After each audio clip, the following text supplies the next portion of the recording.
Hey skiers, welcome to another episode of our Top 5 Fridays ski industry news videos. Bob, welcome back. Thanks, good to be here. Yeah, you've only sat in on two? A couple of them, yeah. A couple of them before we had COVID restrictions that stopped us from being able to. Happy to have you back. Yep. I'm sure our audience is psyched to hear your opinion on some of these stories. Let's get to it. All right, let's get right to it. So first topic of the week. USA Today has a pretty interesting story about Mikaela Shiffrin. You know, we've been talking about Mikaela Shiffrin and kind of the challenges that she faced last year with the passing of her father and all that stuff, and then her kind of comeback story this year. So some of this isn't new information, but there are a couple kind of anecdotal stories that really caught our attention. The first... This goes back to December 14th of 2020, so kind of the beginning of this season when she was racing in France, and she essentially woke up that morning and was met with a overwhelming feeling of sadness for an interesting reason. She basically knew she was going to win, or at least that's kind of how the article describes it, and her mindset was, I'm going to win, and this is going to be the first time that I can't call my father after a win. Which is pretty sad. Yeah. And also just amazing that you can be good enough at something to wake up and just be like, well, I'm winning today. I've never been that good at anything in my life to have that amount of confidence. Right. But it's, I think it's not only that, it's also kind of good insight into what she was going through. Right. That's a pretty challenging mental, emotional situation to be in when you're supposed to go perform at a high level in the sport that you're the best in the world at, knowing that if you succeed physically, it will hurt you mentally and emotionally. As if ski racing wasn't hard enough. Right. Just to go from the top to the bottom. Right. And finish, much less win, much less have... Yeah, these other things going on, so that's pretty impressive. That's a lot to think about, and just makes her success this season even that much more impressive. The other story that kind of caught our attention out of this article kind of surrounds the Jeffrey Shiffrin Resiliency Fund that she set up after his passing, and kind of two things came out of this. One, she was able to give every U.S. ski and snowboard athlete $1,300 in her father's name to go towards the additional expenses they had because of the kind of weird COVID season.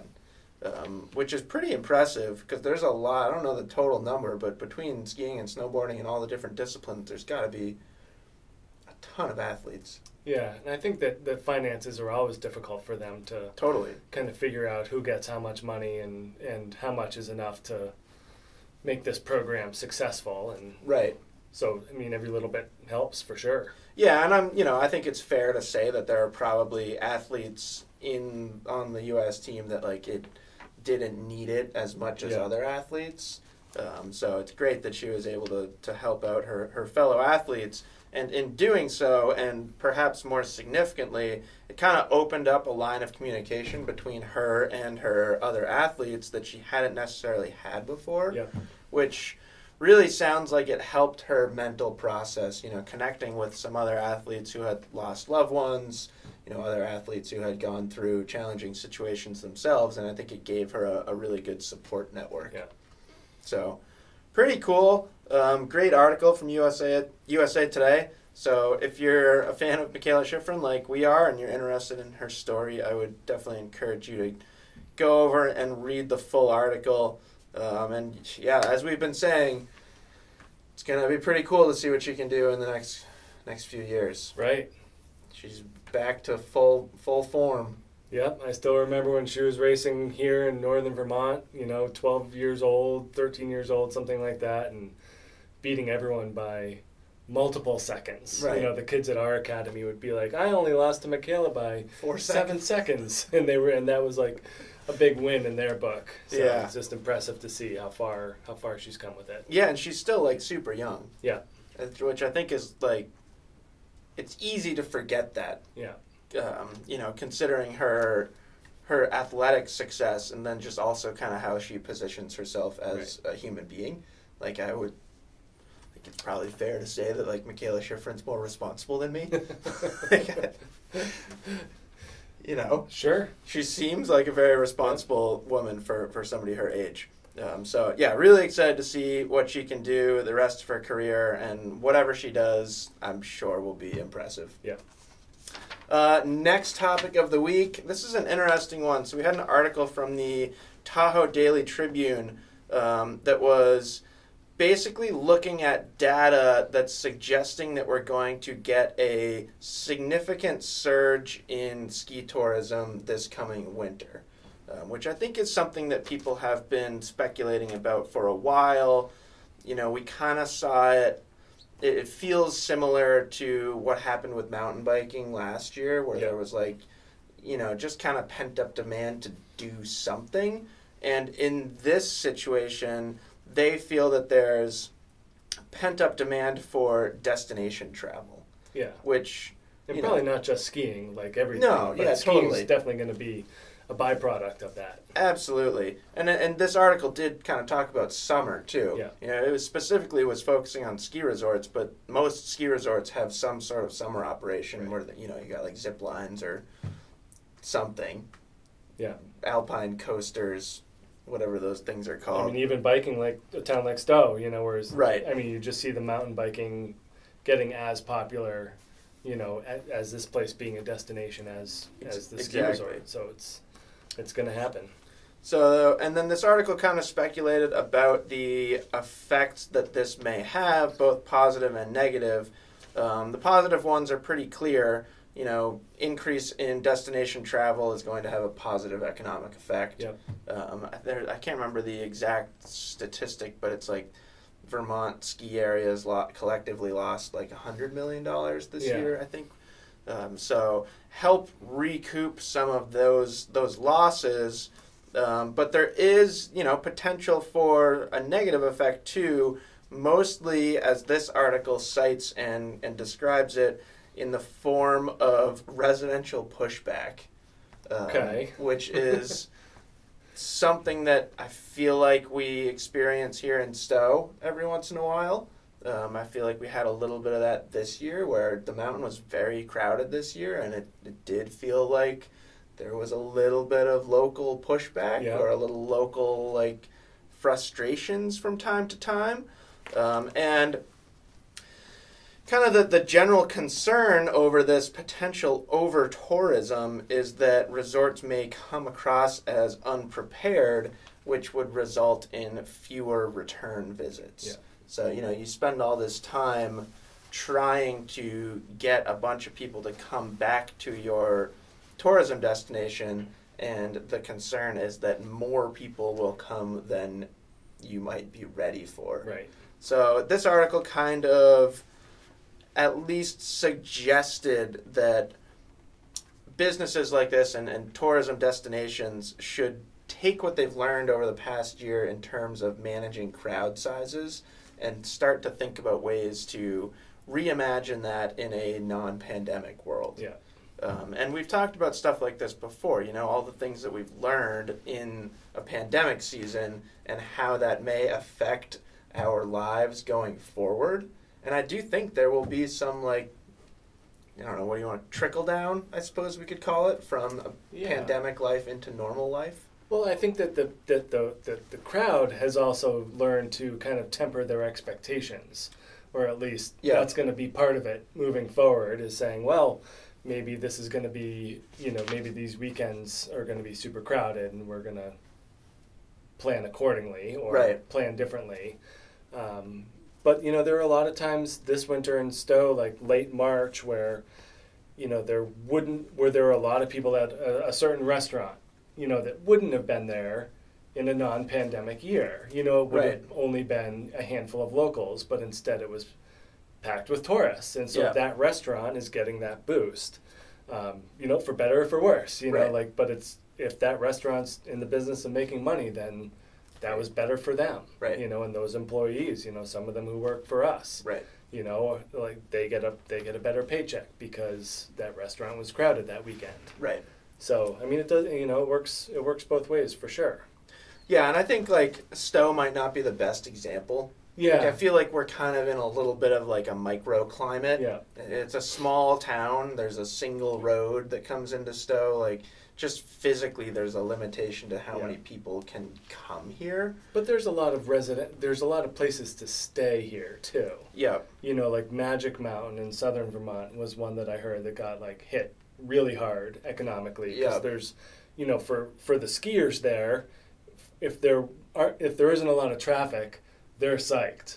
You know, but everyone else that's involved, you know, they didn't do so well. Yeah, you do need that tourism traffic. There's got to be some type of a mix there to benefit everyone. You know, I think the article came out of Tahoe, and I think Tahoe is like pretty much the perfect area to have this concern. You know, Tahoe, Summit County, those places where you have like major highways from major metropolitan areas. And the potential for just an insane amount of people. Right. Like the traffic going into Tahoe or in and out of Tahoe can be outrageous sometimes. Same with Summit County. So we'll kind of see what happens. But I think, you know, I not that this article doesn't give ski areas enough credit, but I think ski areas are creative, and I think it'll be fine. Yeah, they learned how to pivot pretty quickly this year. They'll learn how to do it next year too. And like, too many people is a much better problem to have than not zero. Enough people. So, kind of nice. And sort of piggybacking off that idea, for the third topic of this week, we have some multi-pass updates. And I thought this one really kind of carried that theme forward. Ikon announces a First Tracks program where pass holders will have 1 day of early lift access per month for any of their inclusive resorts. So not something that people really expected, and it also kind of feels like somewhat of like a trial period for what could be like a bigger program. But I thought that's an interesting way to manage crowd sizes. Yeah. Like, if you know, say you're the type of person that goes on like, you know, you ski like 1 or 2 weekends a month, 4 days a month. I think that's like reasonable. There's a lot of people that fall into that category. 1 out of 4 days a month, you can get early access to a mountain, which kind of like, it doesn't fully eliminate the potential of overcrowding, but it at least helps with it. Yeah. Like, if I could get on the lift at Stowe I guess Stowe's a bad example because it would be like 6:30 in the morning. But if you can get on the lift an hour before other people, you can get a ton of skiing in an hour when you kind of have the mountain, not to yourself, but with a smaller group of people. So I think that's cool to see, and I feel like it's something that we'll see more of. Yeah, and just, you know, anything that they can do to increase that, you know, customer retention and kind of get people more into saying, all right, this makes sense. This makes not only economic sense, but this will be fun. Right. You know, and it might help people get that first track experience. Yeah. Because I can only imagine there's the vast majority of skiers have never like had true first tracks on a powder day. Right. That's got to be an accurate assumption. And a program like this would help people, you know, say you're on like a ski vacation and you get a powder day, like all of a sudden, like, it could be the best morning of your life, at least in terms of skiing, maybe outside of skiing too, who knows. So pretty cool. I like that idea. And then another multi-pass update, Indy Pass has announced another round of additions of new mountains on their pass. So I think they're up to, what, 66? Oh, no, I just looked it up before this and was pretty surprised at how many were on there. I had never really done any research on Indy before. And, it was a bigger conglomerate than I thought it was. Yeah, so interesting pass. You know, it's not really designed for people that ski one area a lot. It's designed for people that travel around and aren't going, like maybe you don't even have a home mountain. Because you get a small number of ski days at a big group of resorts. It's 2 days at 66 resorts, so you basically can get 132, is that the math? That's the math. 132 ski days for $279 or something like that. Yeah, so, but like good luck affording the plane tickets and the lodging and stuff. There's always but something. It's great for somebody who takes like a handful of ski trips throughout the season. Yeah. So last time we talked about the Indy Pass was way back in October. Since then, they've added 9 resorts. with 3 most recently. We got Mount Ashland in Oregon, West Mountain in New York, and then Powder Mountain in Utah, which is probably the most notable one, as that is the largest resort in the United States, just based on like sheer skiable acres. I'm pretty sure is the statistic. And they limit people, I'm pretty sure. They have like a ticket limit. I think you're right. So you end up getting that acreage like all to yourself. Right. You know, from the people that I've spoken to that have skied there, they say it's a pretty unique experience. So you can get your first tracks through Ikon, and you can get your first tracks through Indy. You just got to go to Powder Mountain. Just fresh snow all day. So pretty cool. You know, it definitely... It's like, it's hard to not think of the multi-passes as just like jockeying for position all the time, but in ultimately it's good for the consumer, you know, because they're all just trying to figure out ways to add more value to the consumer. So it's good for us. You know, Epic Pass dropped their price a lot. Now we're getting like kind of added value from their competitors.